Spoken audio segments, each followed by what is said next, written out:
Morning! Tuesday, September 8. Alas 9 ng umaga. Init na. At least mga 82 degrees Fahrenheit. So, second day. Buburo na naman tayo ng 22 miles.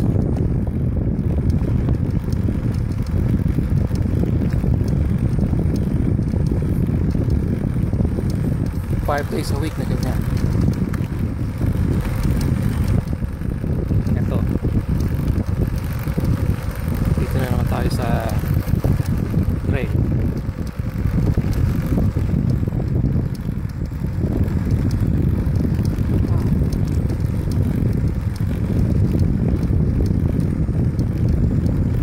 Ilan ba din ako na 6 miles.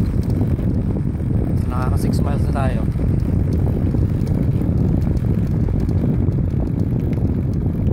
Pero mabilis takbo natin. Tumatakbo tayo ng 10.2 miles per hour. Mga at least mga 16 kilometers per hour yun. Takbo. 11.5 miles ang kalahati. Diretso yung walang hinto. Pero may baon akong tubig yan sa likod.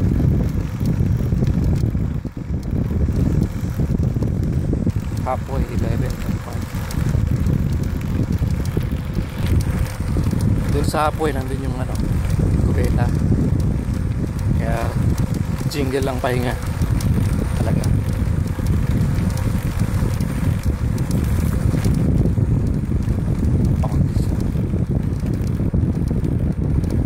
Etong dala ko ngayon, itong trike,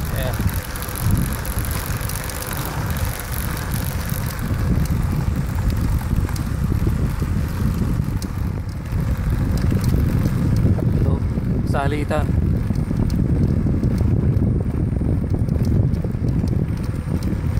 Meron akong mountain bike, Cannondale. Tapos meron akong racer, yung trek, yung kulay pula. Plus ito, salitan to.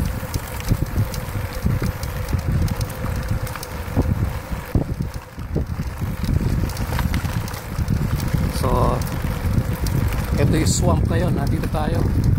Pag umuulan, bumabaha ito, lubog to. Hindi ko matawid. Baka may buhaya.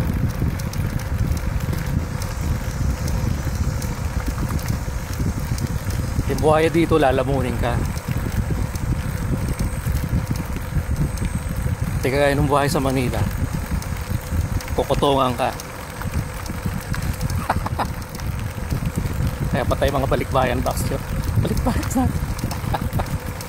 Ay nako. Tahimik na dito kasi yung unang dinaanan natin malapit sa highway yun eh. Kaya dito sa gitna ng kagubatan ito.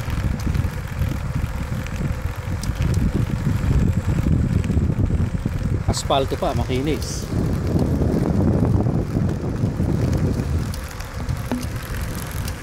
Ayan. Makinis pa sa mga daan sa Metro Manila.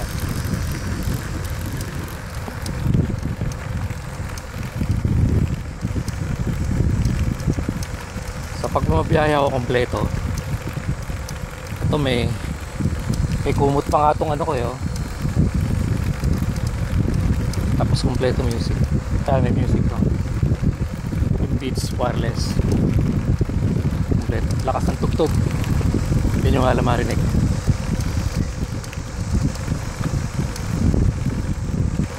PSTN company ang tugtog. Awitin mo at isasayaw ko. Ayan. Okay. Stop ko muna. Nakangalay na yung kamay ko eh. Okay.